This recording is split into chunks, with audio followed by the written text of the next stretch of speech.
depois, deixa eu só fazer um aparato aqui também, técnico, Ok. para tentar gravar já aqui pelo meu próprio computador. Mas Repeat. depois eu dou um jeito aqui de gravar isso. Pera aí. Tá bom, fica à vontade. Fala, Panda. Mequela.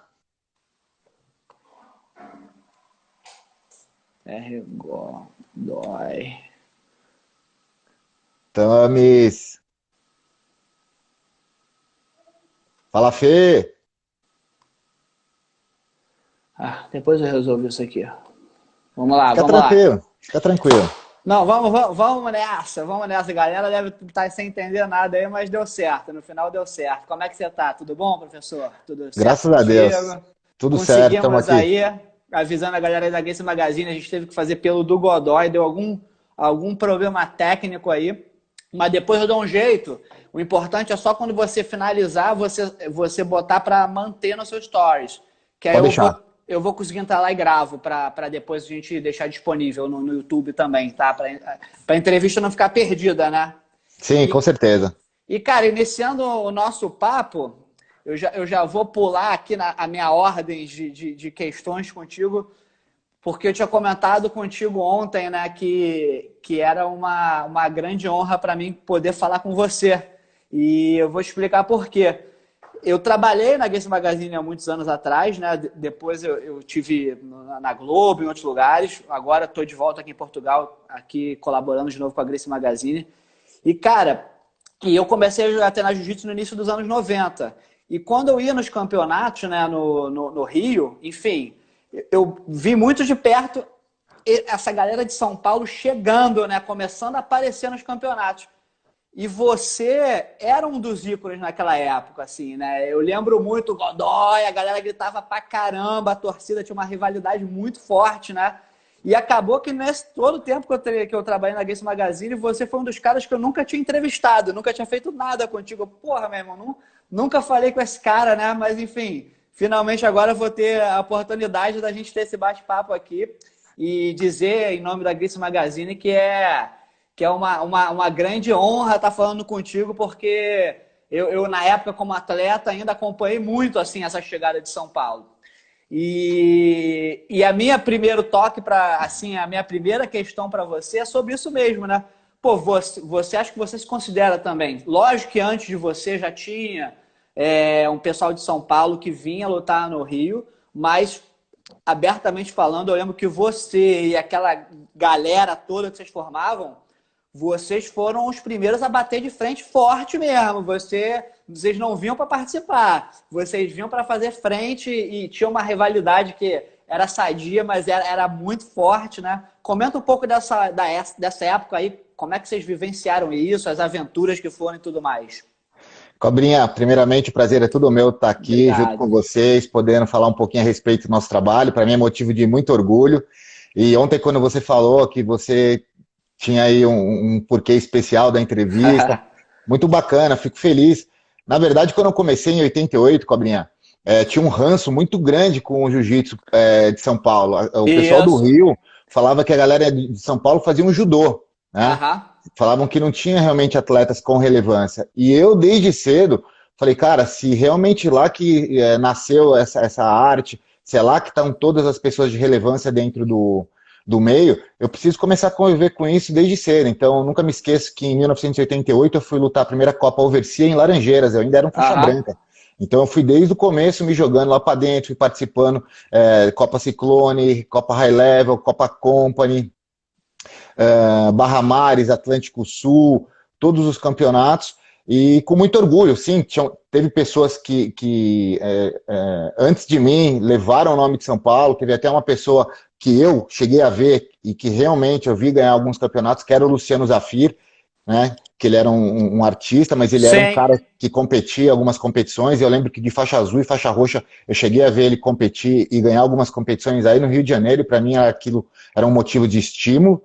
E quando eu fui lutar no Rio de Janeiro, o Mameluque, que eu fiz, eu não lembro se foram 3 ou 4 lutas, eu fui campeão. Daí na sequência eu ganhei a faixa marrom e lutei em 94, o primeiro campeonato criado Lá pela na recém, Axe. lá na Axe, foi um motivo de muito orgulho, cara, porque eu falei, assim, a gente tem como chegar, né? Concordo que tem muito mais academias, tem muito mais campeonatos lá no Rio de Janeiro, mas eu acho que é uma porta de entrada. Eu acho que eu mostrei para uma boa parte da galera que praticava em São Paulo que aquilo era tangível, que eles podiam acreditar. E eu tenho muito orgulho disso. Muitas pessoas que passaram pela minha academia, que foram meus alunos, hoje eles ajudam a formar a base do jiu-jitsu de São Paulo, tem academias sólidas, e São Paulo se instituiu de vez no cenário. Eu não canso de lembrar, alguns anos atrás, boa parte dos campeões faixas pretas adulto, eles eram oriundos de São Paulo. Então, eu fico Sim. com muito orgulho de saber que eu tive uma pequena parcela aí dentro desse papel. Hoje, com certeza, São Paulo é uma das principais potências, né, dentro do Brasil do jiu-jitsu. Não só a cidade, como o interior de São Paulo também Sim, sempre São Paulo, revela, né? São Muita Paulo gente Estado. forte, isso aí. E, cara, com certeza, tipo assim, para isso não ficar perdido na história, que eu acompanhei muito isso de perto, pô, eu lembro lá no início, era muito Rio de Janeiro, vinham os caras de Manaus que já eram temidos, Manaus sempre foi temido, pareciam uns Sim. caras daqueles doidos que vinham de ônibus, ninguém sabe como eles chegavam no Rio e faziam frente pra caramba. E você e toda aquela turma, né, que vocês aglomeravam ali na arquibancada, foram os primeiros caras de São Paulo, assim, que a galera, tipo, opa, esses caras não estão de bobeira, não.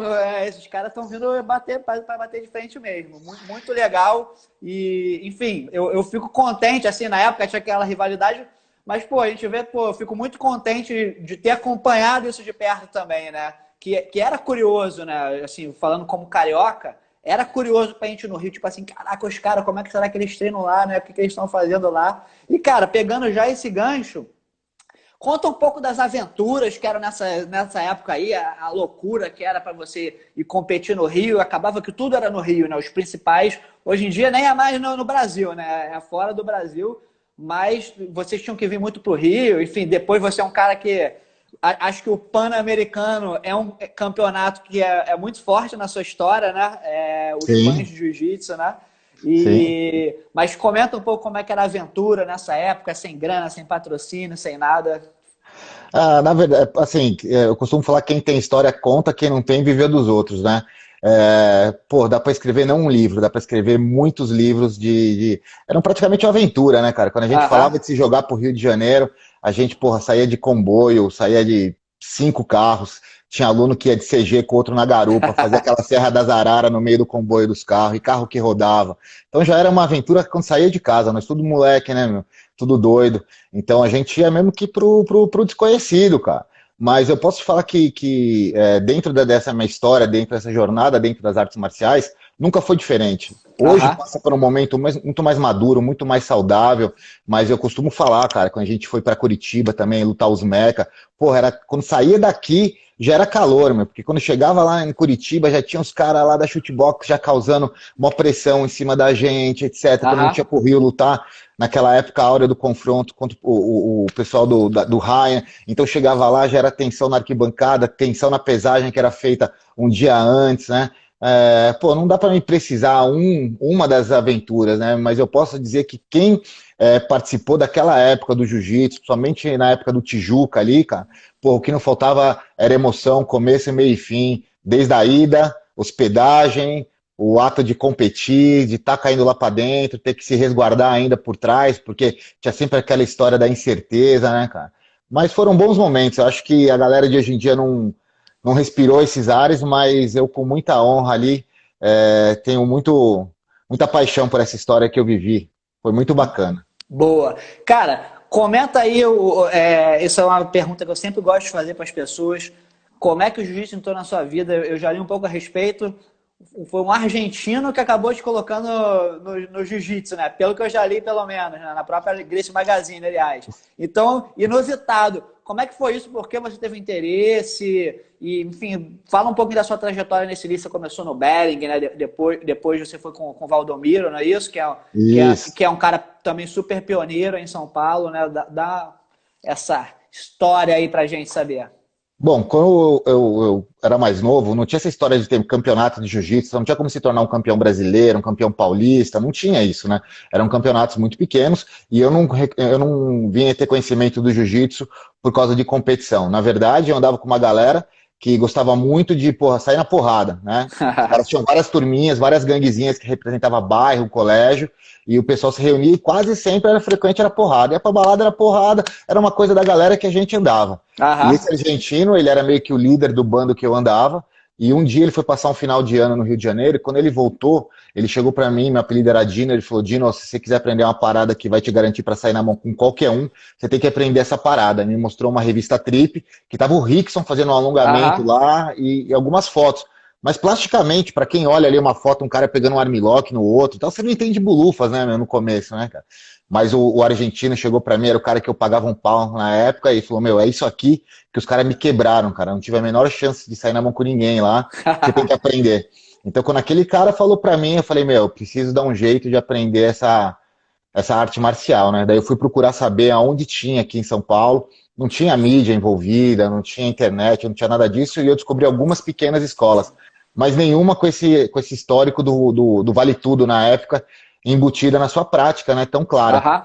Mas logo na sequência eu descobri que o Marcelo tinha sido contratado para vir dar aula na recém-aberta Companhia Atlética, aqui em São Paulo. E daí eu comecei a treinar lá. O Júnior era o coach dele na época, o Júnior era a faixa marrom do Marcelo, e o Júnior que puxava o maior número de aulas. E eu comecei a treinar lá, paguei 3 meses. Após esses 3 meses eu consegui uma bolsa com eles, no qual eu fiquei treinando lá, até que houve uma separação do Marcelo com o Júnior. E eu, na época, por ter um convívio maior com o Júnior, porque o Marcelo não era uma pessoa tão frequente, não estava ali todo dia na lida puxando a Aham. aula, e eu era um faixa branca, achei que eu tinha muita coisa básica ainda para aprender, e tinha também toda uma.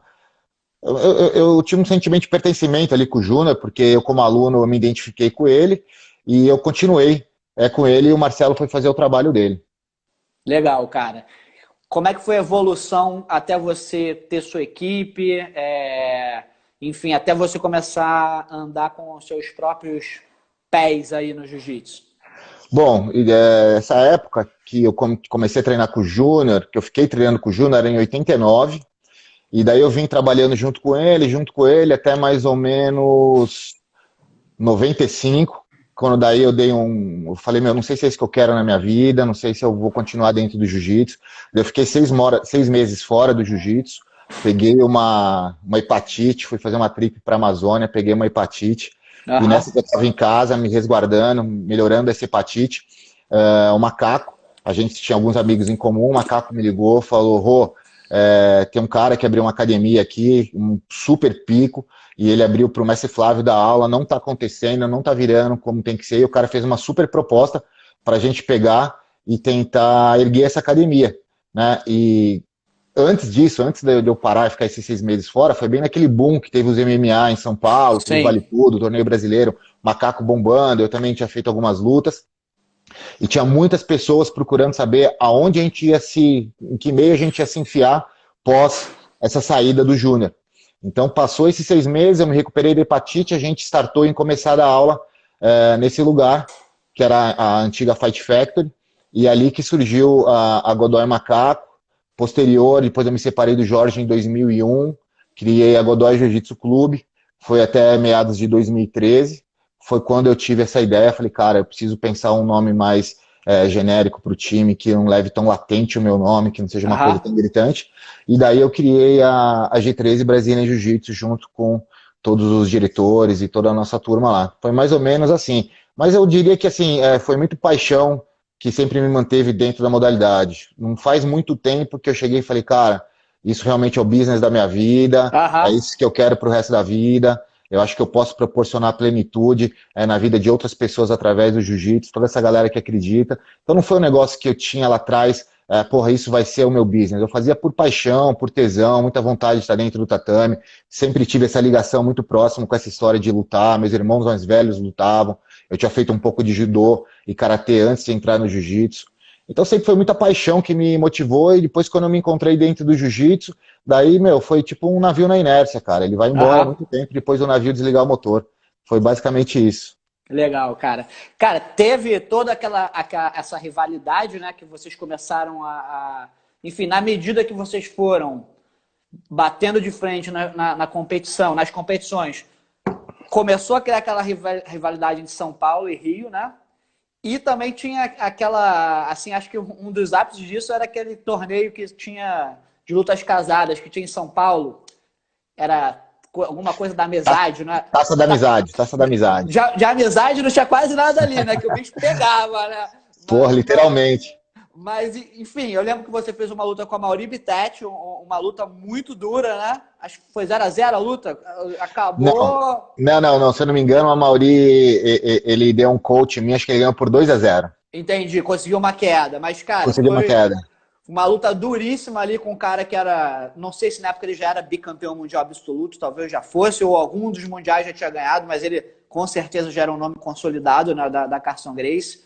Você acha que até que ponto esse primeiro momento entre Rio e São Paulo favoreceu o crescimento do jiu-jitsu em São Paulo, entendeu? Ah, com certeza, com certeza. Eu diria que um adversário superior a você, ele só eleva o teu nível, ele te puxa pra cima, você tá entendendo? Então ali naquela luta em especial com a Mauri, era o meu 4º ano de faixa preta, hoje, esse ano eu completo 24 anos de faixa preta. Boa, naquela época, obrigado, naquela época eu não sabia absolutamente nada de jiu-jitsu, é isso que eu tenho pra falar me olhando hoje em dia, entendeu? E já tava lutando com um cara que era um monstro, era um cara que era consagrado, era um cara que eu vi, ele era o cara da época, né? Ele era o cabuloso, fazia frente pelo time do Carson, ganhava toda a categoria, ganhava o absoluto onde tinha, né? Então ele era um cara que realmente, assim, eu tirava o chapéu. Então para mim enfrentar ele ali foi estar dentro de um tatame com um ídolo seu, que eu vi ali me atropelar todos os caras. Eu não sabia nada de jiu-jitsu naquela época, mas com certeza, o fato de a gente pelo menos se predispor, colocar o peito, falar, vamos ver então o que esses caras têm realmente para mostrar, o que eles têm de diferente, o que eles conseguem fazer dando o máximo deles. Tô aí para ser acelerado, quero ver o que tem para mostrar. Então foi basicamente assim, foi sentindo na pele, entendeu? Porque eu nunca tive uma escola que antecedeu, que tinham grandes nomes, que eu podia encostar, que eu podia treinar com esses caras, encostar nesses caras e falar, peraí, esse cara ganha daquele cara lá, e eu treino com ele aqui na academia, eu não fico tão distante dele. Acho que se eu ajustar meu jogo, eu também consigo chegar lá. Eu nunca tive isso. Então foi basicamente dando a cara para bater, às vezes perdendo algumas lutas, que depois que eu saía da luta, eu falava, cara, como você vacilou, cara, você tinha tudo para ganhar essa luta. Você, na verdade, perdeu para você mesmo, você ficou valorizando esse cara demais antes de cair para dentro, você se expôs demais antes da hora, esse cara só aproveitou o momento certo para agir de uma forma muito básica. Mas vai ter a próxima, eu vou continuar seguindo o caminho. Então eu acho que sempre se pôr à prova foi o que fez o jiu-jitsu realmente nosso evoluir e crescer. E você falou uma coisa legal na sua declaração, que é isso, né? Você falou, pô, eu era um faixa preta e hoje eu vejo que naquela época eu não sabia nada de jiu-jitsu. E é impressionante, né? Eu costumo comentar assim que quando você ganha faixa preta, é meio como se você terminou uma faculdade, mas depois tem a pós, tem o doutorado, né? Tem muita coisa pela frente, assim, né? É infinito, né? Nunca acaba o aprendizado, né? Não, eu acho que você tem duas formas. Você pode se esconder e se blindar atrás daquela faixa preta, falando, cara, essas posições não são para mim, eu não vou fazer esse tipo de treino. Ou você pode saber que você é preto em alguns quesitos, e por que não branco e azul em outros, e se colocar na disposição de falar, cara, meu aluno faixa roxa, de repente ele faz um berimbolo melhor que eu, ele tem essa posição melhor que a minha, e eu vou aprender com ele. Mas isso faz o quê? Isso faz sempre aquele meu estímulo de estar vestindo o kimono permanecer como se fosse lá atrás, cara. Eu manter aquela chama muito viva, muito acesa dentro de mim. Falando, cara, tem todo esse leque ainda para me aprender, depois eu tenho toda aquela outra vertente lá que ainda eu sou muito fraco, que eu posso melhorar meu game. Então, porra, minha faixa estava anos-luz mais justa do que aquela época, mas eu vejo que tem um caminho ainda vasto e enorme e que, se Deus me permitir, eu vou continuar trilhando para evoluir meu jogo, poder melhorar como eu vou ensinar meus alunos, saber como lidar em situações adversas e compartilhar isso adiante. Legal. Godoy, se você estiver vendo aí, ó, nas mensagens, alguém aí que você queira comentar alguma coisa, alguma pergunta que tenham te feito aí, que mandar um abraço pra galera, pode interagir aí. Você conhece muito mais a galera que tá entrando aí, provavelmente também, né? Fica, dá uma olhada aí nas mensagens se quiser, mandar um abraço, só pra gente também deixar a galera participar aí, se eles estiverem falando alguma coisa legal aí. É só família que está presente, aí só parceria, o pessoal que está lá em Dubai, o pessoal que está no Brasil, o pessoal que está nos Estados Unidos. e outros parceiros aí de uma jornada vestindo os kimonos. Muito obrigado a todos pela presença, família. Legal, eu vi, ó, Renato Tavares entrou, tá entrando uma galera aqui também que eu conheço. Renato Tavares mandou um abraço aí pra mim, Mestre pra gente. Libório, Suyan. Aí, ó, Libório, ó. Porra, que é isso, uma honra aí. Suyan entrou também. Suyan é meu amigo das antigas também, pô. Treinamos junto e tudo mais. Pô, legal, galera. Que bom, né, que a galera tá gostando do papo. Vou lembrar que eu fiz uma cola, mas você me diz que eu estiver errado. Tá bom. Você foi campeão no PAN em 2000, é isso? Isso. Foi Avaí esse? Ah, não, desculpa. Em 2000 não, foi... Não, foi 2000. Foi 2000, né? Não, já foi nos primeiros anos em Miami. Foi quando eu tinha lutado no Avaí, eu lutei em 96 ou 97. Desculpa, foi em 97. Eu ganhei a faixa preta em 96. Em 97 foi meu primeiro campeonato como faixa preta. Foi quando eu perdi. Terceiro PAN, então, 97. Foi isso? Isso, provavelmente. Pelo que eu vi aqui, ó, terceiro 97, 2000, 2002 no PAN, correto? Ok, isso. 2000 você foi campeão, é isso? Isso. Beleza. Brasileiro, campeão em 2007. Homem, você não tem a cabeça tão boa para lembrar assim, mas é algo assim. Beleza.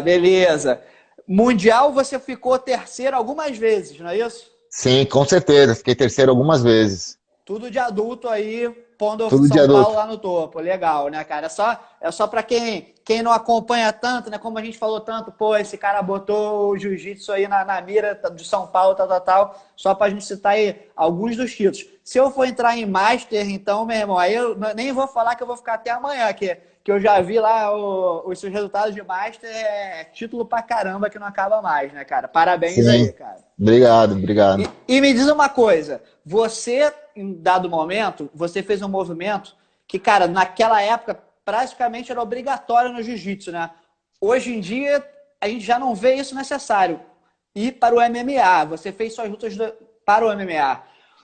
Atualmente, Godoy, você acha que isso cabe dentro da academia? Eu vi muita academia de jiu-jitsu que em algum momento investiu no MMA e depois retrocedeu, porque viu que o negócio, o business bom mesmo, não é treinar os caras para o MMA, é você dar aula de jiu-jitsu, né? Como é que você... Isso já falando um pouco de business da academia, como é que você vê isso? Tem espaço para os dois ou não? Você prefere ficar, hoje em dia, mais no pano mesmo, você que vivenciou as duas coisas, né?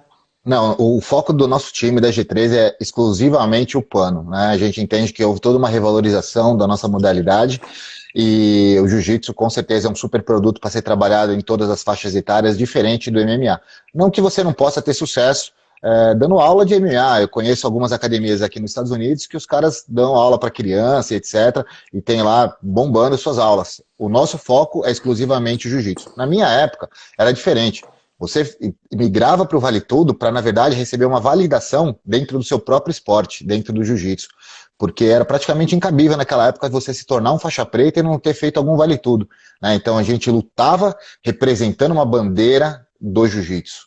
Hoje em dia, não. Hoje em dia, o pessoal que tenta fazer essa migração é exclusivamente, no meu ponto de vista, para realmente ver uma nova frente, um novo business. Ele sai dentro do jiu-jitsu e se insere dentro do MMA, como o caso do Rodolfo, Jacaré, Demi, etc. São pessoas que muitas vezes eles abandonaram, entre aspas, ali o kimono para procurar essa nova frente.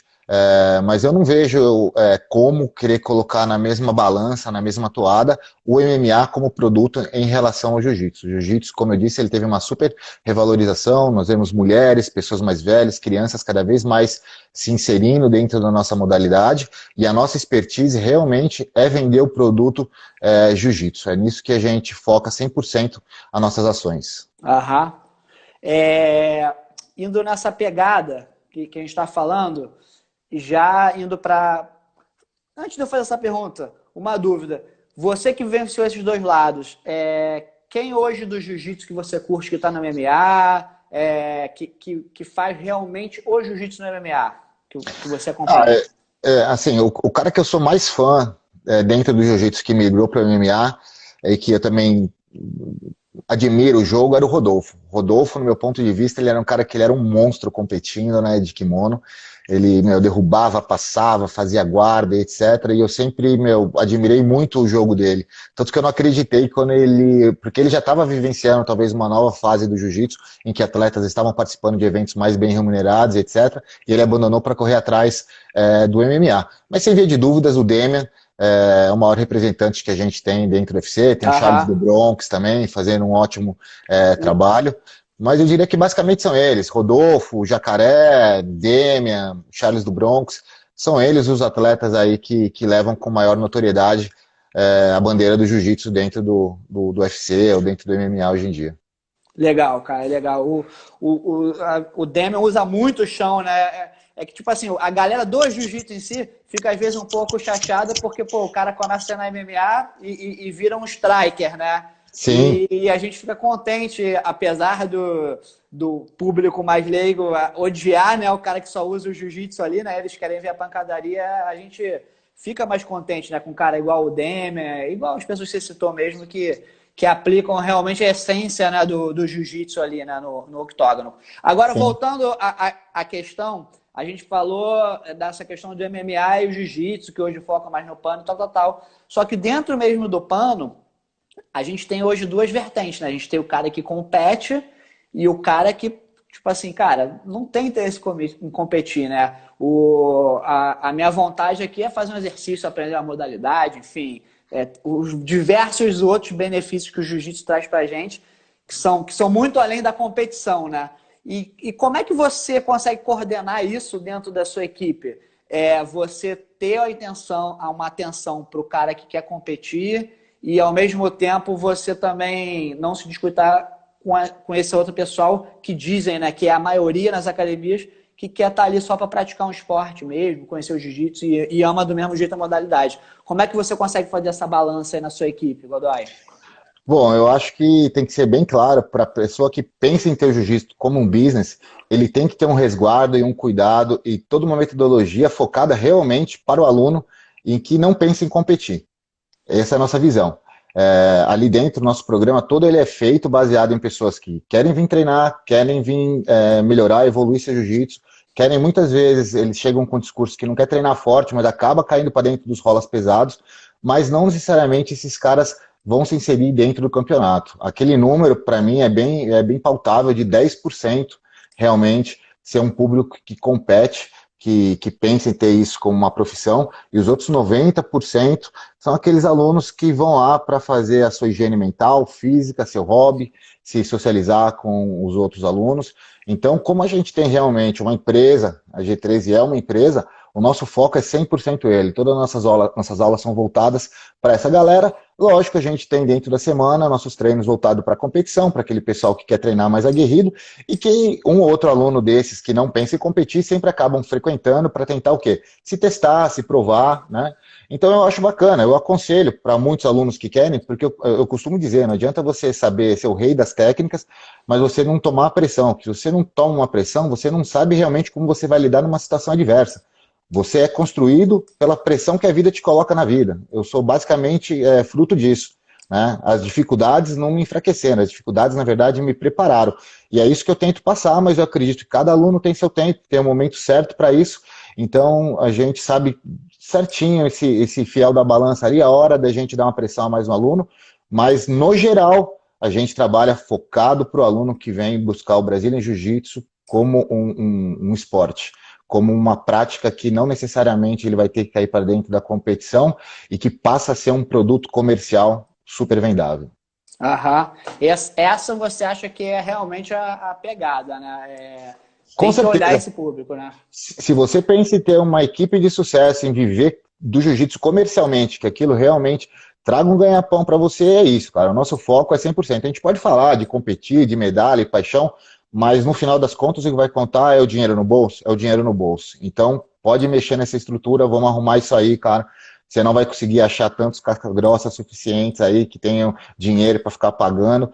quanto o número que tem de pessoas que querem treinar aquilo de uma forma um pouco mais leve, como um estilo de vida, que ele possa levar isso anos-luz. A palavra se chama longevidade, né? Então, assim, a gente teve todo um resgate de alunos faixas pretas nossos que treinavam lá atrás, e que era muito mais casca-grossa o treino, e que pararam, e a gente trouxe eles para dentro, falando, meu, vem cá, você não precisa necessariamente rolar com esse moleque que gosta de competir, dá pra gente fazer um negócio um pouco mais individualizado para essa lesão que você teve em algum momento no teu joelho, dá pra gente orquestrar isso de forma que você não abandone esse esporte que você qualifica como um bem tão grande na sua vida. Então a gente faz um ajuste bem bacana ali, de forma, meu, a um maior número de pessoas está se inserido com a gente. Eles fazem parte do bando de leão? Fazem. Ele é o leão que vai matar a zebra? Não é. Mas ele vai vir depois da zebra estiver no chão e vai morder o rabo também. Ele faz parte daquele time, entendeu? Acho que essa que é a missão mesmo. Legal, legal, mestre. Bem, falaram também que teve uma galera de Portugal que eu vi passando por aqui. Não sei se você sabe, eu estou falando aqui de Portugal, né? É onde eu moro atualmente. Aqui já são 11h30 da noite. Estamos 4 horas à frente do Brasil. Você está nos Estados Unidos, Godoy? Estou aqui em North Carolina. Estou a 1 hora antes do Brasil, hein? Boa, boa. Enfim, estamos em fusos aqui completamente diferentes, né? E a Sim. galera forte também vendo a gente do Brasil. Um aluno meu aqui de Portugal, o Paulo, te mandando um abraço, falou, ele é português, mas ele é super estudioso assim da história do jiu-jitsu, e ele ficou muito contente que eu ia falar com você hoje também, que ele, não, pô, tem uma curiosidade de ver, eu já ouvi falar Abraço, dele Paulão. também. Boa, bons treinos aí. Legal, a Bia entrou ali também, faixa laranja aí, campeã portuguesa, só para comentar algumas pessoas aqui de Portugal que estão assistindo a gente também, tá bom? Me diz uma coisa, da sua época, quem era o cara que você competia, assim, que o bicho pegava mesmo? Acabou sendo depois também o próprio Macaco, né, que vocês lutaram de kimono, além do MMA, vocês lutaram. Enfim, sim. Só um abraço do Lopes, também nosso editor, tá aí, entrou aí. Boa! Comenta como é que era a sua rivalidade como atleta naquela época. Quem eram as pessoas que você queria lutar, que você queria ganhar? Alguém que estava no seu foco, não era ninguém? Tinha alguém que era sua pedra no sapato um pouco mais? Como é que era isso? Não, na verdade não. Na verdade era assim, a gente sempre teve uma rivalidade muito latente com o pessoal que o Ryan representava, e em certo momento até com a Barra Gracie, mas porque era notória, a Barra Gracie tinha um número maior de atletas, tinham atletas compondo quase todas as categorias, então era notório que todo mundo enfrentava, tinha suas rivalidades ali. Mas eu não posso citar um atleta em especial que eu bati a cabeça muitas vezes com ele. Eu tive grandes lutas, Fábio Gurgel, Nino Schembri, Daniel Simões, Gordinho, Gordo... quem mais? Puta, dá uma infinidade de caras. Tragédia do Reis de Brasília, também tive boas lutas contra ele. É muito tempo, Cobrinha, de verdade. Eu não posso enfatizar algum atleta em que eu falo assim, puta, esse cara era um cara que eu sempre lutava com ele. Não, eu alternei, eu entrei no jiu-jitsu já com 16 anos de meio pesado, e daí eu fiquei competindo todos os anos da minha vida de pesado ou super. Acabei que enfrentava com uma certa frequência algumas pessoas, mas eu não posso falar que eu sempre tive uma rivalidade latente, exacerbada com alguma pessoa em especial. Não teve ninguém específico, mas tu lembrou mas você lembrou de uma galera muito boa aí de nome também, que foram pessoas que você lutou, com certeza. Com certeza, com certeza. Eu tive grandes vitórias e grandes lições com diversos nomes do meio, e eu sou muito bem resolvido e muito feliz de ter passado por isso, e espero continuar, cara. Pós-corona aí, esse Mundial Master, acho que teve toda uma revalorização dessa galera, acho que estimulou muitos que estavam parados também, né? Eu acho que é muito mais do que ir lá competir atrás de uma medalha, assim é network, tá se mantendo ativo, ver aquela galera que você sempre admirou de volta nos campeonatos. Então eu faço votos aí que a gente vai ter ainda muito arranca-rabo pela frente. Boa. Teve alguma luta, seja da mais antiga ou recente, ou algumas lutas que de alguma forma foram mais marcantes para você, alguma vitória, alguma questão assim, ou não? É muita luta, né, cara? É muita coisa, né? É muita luta. Como eu falei, eu sou um cara muito bem resolvido, tanto com as vitórias quanto com as derrotas. Algumas vezes eu não venci mas eu saí com um gosto de que me convenci. Então foi lutas que eu perdi, mas eu lutei pra frente, jogo aberto, minhas posições aconteceram, foi no detalhe, às vezes o cara amarrou. E outras lutas que eu também ganhei, que eu ganhei ali com um gosto de que não foi tão legal, que foi uma luta que eu podia ter feito diferente. Então eu sou um cara muito bem resolvido, eu acho que é sempre meu próximo desafio que vai ser o mais cabuloso. Eu ainda acho que eu posso dar meu melhor, mais do que eu já fiz, e manter essa chama acesa dentro de mim. No jiu-jitsu atual, você falou agora há pouco do Rodolfo. Você, obviamente, acompanha os campeonatos. Tem uma galera que se admira. O que você tem achado do nível de competição atual também? Ah, não tem o que falar, né, meu? Molecada hoje em dia, meu, decola, bate asa e mortal carpado. Os caras estão com jiu-jitsu pra frente, solto. Eu não gosto muito dessa história de, porra, ficar, quando tinha aquele papo de 50, e, sabe, que ficava um negócio muito travado e etc. Mas hoje em dia até eu faço algumas posições, sei como dar alguns ataques quando caio na 50. Tento me blindar de cair antes. Eu só acho que sempre é melhor evitar do que, uma vez dentro, tentar se safar, porque realmente não é meu game, entendeu? Mas eu estaria sendo injusto aí se eu falasse de uma outra pessoa. Eu sou fã de todos que competem atualmente. A molecada com certeza está anos-luz na frente, não é à toa. Tiveram, meu, uma bagagem enorme de neguinho que se quebrou antes, que serviu de rampa para eles estarem muito superiores aonde nós estávamos na nossa época. Tem todo esse apoio de mídia, todo esse suporte, o jiu-jitsu se firmando realmente como um esporte, saindo um pouco daquele lance atrelado ao lance do vale tudo, o MMA, criando sua própria identidade, tendo esse resgate de valores morais, as pessoas tendo ele como um remédio para a mente cada vez mais. Então, assim, toda essa galera que compete hoje em dia, porra, não vou saber nem te falar, eu sou fã de inúmeros, tenho eles ali como meus professores, acompanho, vejo o que eu consigo entender, vejo o que eu consigo puxar para o meu jogo, e tô sempre acompanhando. É isso que me leva nos campeonatos, cara, poder estar respirando o que tem de mais fresco ali nas posições. Sempre dá para ver uma coisa nova, né? E coisa sempre interessante. Legal. Agora, tem muita coisa também que dizem que é nova, que também não é tão nova, não, né? Que a galera já fazia, né? Mas... Fato. O pessoal vem, pega, muda um detalhe ou outro, e daí fala, porra, isso aqui é novo. Daí você fala, não, peraí, isso aqui eu já tinha visto há 30 anos lá atrás. Mas eu acho que isso é a evolução do esporte, porque eu posso falar, às vezes eu aprendi uma posição quando eu era faixa azul. Na época que eu era faixa azul, você não tinha muita mídia envolvida. Então, às vezes você ia no campeonato, você via um cara fazer uma raspagem, você só tinha aqueles segundos para tentar entender o que aconteceu, se aquele cara não era da tua academia. Daí eu voltava para minha academia, ficava anos tentando fazer. Algumas vezes dava certa, outras vezes dava errado. Por que ela não era exata? Porque não tinha ninguém que me ensinou. Daí depois, lá na frente, passava alguns anos, vinha um cara e falava, ó, a posição é essa. Daí você pegava um detalhe e mudava toda a cara dessa posição, entendeu? Ela passava a acontecer realmente do cara pequeno, magro. Então isso aí é parte da evolução do game, cara. Eu fico feliz com isso e acho que modernizar o jogo, você diminui etapas, você potencializa a posição, é isso que a gente busca no nosso jiu-jitsu. Legal, Godoy. Gostei da sua opinião, até porque, tipo assim, eu vejo hoje em dia muito às vezes uma guerra que existe entre os mais antigos que defendem a old school e os mais novos que é a new school. E, na minha opinião, não existe nem old, nem new. Existe o jiu-jitsu eficiente como um todo, né? Tem muita coisa nova que a galera desenvolveu que é interessante pra caramba, assim, que eu vejo, que eu fico de olho aberto, assim como tem muita coisa mais lá das antigas que vão funcionar para sempre, né? Nunca vão deixar de existir. No meu ponto de vista, é uma coisa só, não dá para você separar o old do new, entendeu? Acho que é um produto só. Você, na verdade, você não tem como construir um prédio se não tiver bons alicerces, então todo atleta ele vai ter que se basear em algum momento pelos movimentos básicos, né, para depois ele poder passar para um outro estágio. Então, eu acho que uma coisa é ligada com a outra.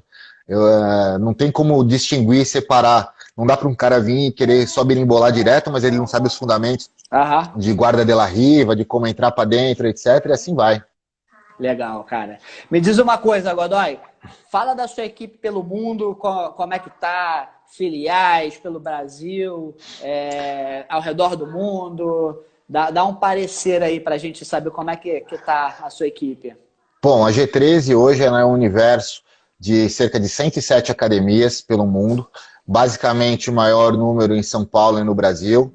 Nós temos 6 unidades aqui nos Estados Unidos. 6 não, porque depois que eu vim para cá eu ceifei 2, tirei 2 do processo, porque eu acreditava que não estava dentro. Eu vim para cá para abrir o nosso HQ aqui na América e também poder organizar as que estavam embaixo do nosso nome. Então, nós somos o maior número no Brasil, somos 4 aqui nos Estados Unidos, somos 2 na Oceania, um universo de cerca de 10 mil alunos que nós temos, e melhorando o nosso processo de metodologia e ensino a cada dia. Nós temos um aplicativo feito exclusivamente para o nosso time, uma biblioteca virtual, um suporte à distância para os professores, temos nossos meetings que nós fazemos aí com frequência, tentando cada vez mais alinhar todos os professores no nosso formato de dar aula. Enfim, o crescimento é latente, é grande, muito feliz pelo trabalho. Não é um trabalho que fica nas minhas costas, é um trabalho de toda a nossa diretoria, todos os nossos professores. Eu digo que ela só cresce como cresce, porque na verdade não é uma empresa que foi construída do zero e começamos a captar pessoas de fora. Na verdade, eram amigos de uma vida, que treinávamos juntos sempre. Esses alunos se graduaram, viraram preta, e daí a gente começou com esse modelo de negócio, no qual nós tornamos a G13 uma franqueadora, no qual nós damos um suporte para todos esses nossos alunos. Aqueles que estão embaixo da nossa brand, da nossa marca, eles estão embaixo de um guarda-chuva de benefícios, que a gente dá um suporte para eles.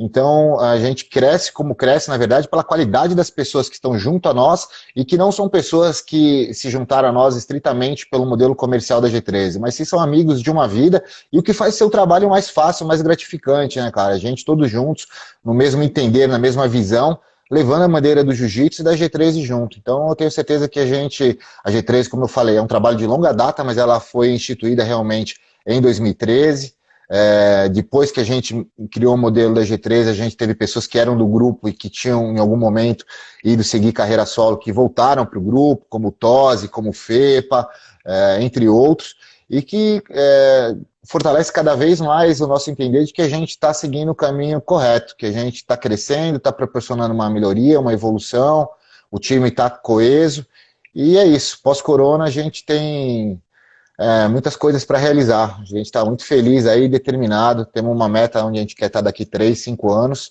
e não vamos desistir, não vamos parar. Trabalhar enobrece o ser humano, e a gente é fã de acordar cedo e ralar. Legal, cara. Tu falou aí do Tosi, acompanhei ele no Internacional de Master, que ele ganhou o peso absoluto, duro pra caramba, o bicho é um monstro, né? E o Fepa também, um abração pro Fepa aí. É bom saber que está contigo. O Fepa também conheço a longa data e está organizando o evento, né? BJJ Heroes, né? BJJ Stars. BJJ Stars agora em São Paulo, né? Com grandes lutas, né? Legal. Fala aí o que você ia falar, eu te interrompi, desculpa. Não, é que tem o César, e tem o Roberto, e tem o César Tosi. São dois irmãos. São 2 irmãos, não me lembro qual dos dois agora, cara. Teve algum... O Roberto Tosi competiu mais de adulto, né, cara? Teve lutas homéricas ali contra diversos adversários, foi um super parceiro, aprendi muito com ele, e depois ele ficou fora do cenário de competição, e o César continuou competindo. Como você falou que talvez fosse no Internacional Master... Eu acho que foi o César. Pode ser que tenha sido o César. Ou eu posso estar confundindo com o Campeonato também, mas foi eu acho que foi o Internacional de Master que ele levou peso absoluto, cara. Não tenho certeza agora. Pode ser, qualquer um dos dois é treino duríssimo. Né? E deixa eu te fazer uma pergunta. Você falou aí de Covid. Como é que você está pegando esse embalo aqui já no fim da nossa conversa? Como é que você está trabalhando na sua equipe? Eu lembro, na verdade, eu pesquisando aqui sobre você as coisas, eu achei até uma capa, né, de uma Gracie Magazine que você fez, que era técnicas de sacrifício, né? E coincidentemente a gente está vivendo um tempo de sacrifício, né, cara? De estar em casa, de estar deixando de fazer as coisas que a gente gosta, né? Enfim, com medo. E para os empresários, donos de academia, de vários núcleos de empresariados, mas falando aqui do jiu-jitsu mais abertamente, também está difícil para manter as coisas. Como é que você tem feito para segurar a barra nesse tempo aí? Bom, na verdade, acho que é o momento de, mais que ser otimista, ser resiliente, cara, porque sempre fica aquela incerteza de que é o amanhã, é a curva, e a curva não chega, e é 2 semanas, e essas 2 semanas passa 2 meses, né? Então eu acredito que mais que nunca a gente tem que saber que isso vai passar em algum momento, né? Talvez só volte ao zero quando tiver uma vacina, tiver um remédio realmente, a gente não sabe, mas é o momento da gente se manter unido. Eu acredito que agora em maio deve haver alguma flexibilização para alguns comércios, e tendo em vista, passando 1 ou 2 semanas disso, se não houver um aumento muito grande, eu acho que vai haver uma pressão muito grande de todos os outros business para se inserirem dentro dessa toada de reabertura da economia, porque eu entendo que é um momento muito difícil, só que o pós, se houver uma quebra numa economia, vai gerar também outras 500 mil repercussões nem um pouco saudáveis. Então eu entendo que tem que ter um isolamento para alguns grupos de risco, mas eu entendo também que a gente tem que retomar isso. Então, assim, eu vim para cá para empreender, e no momento X que eu ia abrir nosso quartel-general aqui, houve essa explosão, tive que segurar um pouco a onda, manter calmo, ficar com meus focos ali latentes, olho para eles todo dia, sei que é só um momento, tenho que saber esperar. Tenho feito meus treinos de jiu-jitsu, arrumei uns 2, 3 parceiros aqui em que todos se sentem saudáveis, em que a gente treina só entre nós, não todo dia, e para me manter ativo também. E acho que o processo já está acontecendo, já está muitas academias mostrando quais serão o schedule, qual será a programação da volta, né? De o pessoal usar máscara, haver no começo talvez aulas só em drills, em que o professor possa puxar, mantendo uma distância entre as duplas. No segundo momento, talvez o pessoal comece a ter um contato mínimo entre duplas, em que de repente se você for minha dupla, você vai ficar 2 semanas, você vai ser só meu único parceiro em que eu vou estar treinando. O lance da temperatura, de medir antes do aluno começar, apesar que é um negócio também que, e se o aluno veio pedalando de bicicleta para a tua academia, como é que você vai realmente aferir isso? Mas enfim, eu acho que foi girada uma chave, que nem quando houve pós 11 de setembro, muitas coisas, muitos processos não vão voltar realmente a ser como era. Demanda a gente estar unido, estar compartilhando, estar antenado realmente ao que os grandes times, as grandes marcas estão puxando aí como correto para a gente estar seguindo e perpetuar isso, porque afinal somos uma bandeira única nesse momento, mas que mais que nunca dá para a gente perceber que você pode montar um bonequinho aqui, pode fazer seu drill com a cadeira, mas ele nunca vai superar o fator de você ter um parceiro para praticar o nosso esporte, né?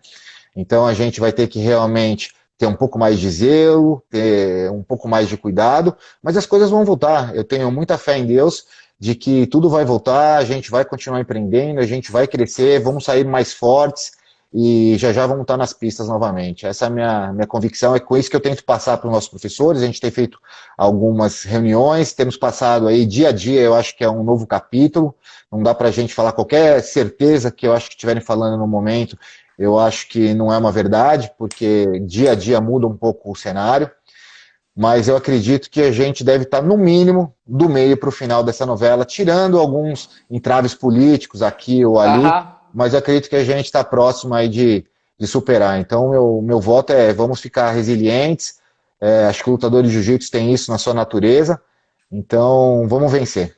Legal, Godoy. Que te dá a oportunidade aí de falar suas palavras finais, o que você pensa daqui para frente agora, quando tudo voltar ao normal, enfim, finaliza aí o nosso papo. Cobrinha, queria te agradecer a oportunidade mais uma vez, agradecer o Rafa, agradecer toda a Gracie Mag pelo trabalho, não só de estar me dando uma força aqui, mas pelo trabalho frente à bandeira do jiu-jitsu. A gente precisa de mais veículos como esse, focado realmente em levar a bandeira do jiu-jitsu num todo e para todos, né? Queria agradecer a todas as pessoas que acompanharam a nossa live, mandar um abraço especial para todos que acompanham o nosso trabalho. E dizer que eu tenho fé realmente, sou convicto de que a gente vai sair dessa para uma melhor. Eu acredito que as pessoas mais que nunca estão sentindo falta do nosso esporte. Então eu acho que assim que houver essa abertura gradual, sem irresponsabilidade por parte de ninguém, tanto de donos da academia quanto de alunos, a gente vai sair dessa rápido. Talvez não seja uma curva tão longa na recuperação das academias. Eu entendo que muitas das pessoas que empreendem dentro do jiu-jitsu, eles pagam suas contas muito justos, muito apertados, começaram a se tornar modelos de negócio recentemente, mas eu acho que a gente vai sair dessa muito rápido. Acredito que as pessoas vão voltar com sede de querer gastar, colocar dinheiro na praça. Então, vamos adequar nossas academias, vamos estar atentos aí ao que tem de melhor, que a gente possa proporcionar essa abertura de uma forma realmente bacana e que ela prospere, que a gente não tenha aí um segundo lockdown no futuro, por alguma infantilidade nossa Sim. de deixar a galera sair treinando de qualquer jeito. Acho que cabe realmente a gente seguir os processos, mas acreditar que a gente precisa retomar o quanto antes, porque afinal ninguém aguenta mais isso. Legal, Godoy. Cara, eu queria te agradecer também a participação. Anunciar que semana que vem a gente vai estar falando com o Gil Verdurinho, que tá no UFC e que é faixa preta de Outro grande jiu-jitsu nome, também. outro grande Isso representante à altura, sou fã demais do Durinha. E vou puxar para ele uma pergunta polêmica que, na verdade, todo mundo que eu falo sempre questiona 50-50. E ele é um dos percussores dessa guarda, né? Então, eu vou dar a chance aqui dele se defender, né? Explica essa 50-50 pra gente. Não, mas o Durinho é um cara que sempre teve um jiu-jitsu pra frente. Ele não é um exemplo de falar de 50, de quem rola. Ele é um cara que vai pra cima. Ele é um cara que é ligado no 220 naturalmente, entendeu? Então, ele não é exemplo de uma 50 amarrão de forma alguma. Eu sou fã do Durinho em todos os sentidos, de kimono e no MMA. Valeu, Godoy. Queria te agradecer. Pedir, já que está no seu Instagram, eu acho que eu não vou conseguir salvar aqui no Da Grace Magazine. Mas aí tem atenção só quando você desligar, que você consegue deixar na opção para ele continuar nos seus stories. Que aí eu consigo puxar para depois botar no YouTube aqui e a gente gravar esse bate-papo. Beleza? Deixa comigo e quando for em Portugal aí, vou aí com você aprender uma exposição, beleza? Pô, então vai ser uma honra se tu aparecer aqui. Vou levar uma amassada aí demais, vou ficar contente.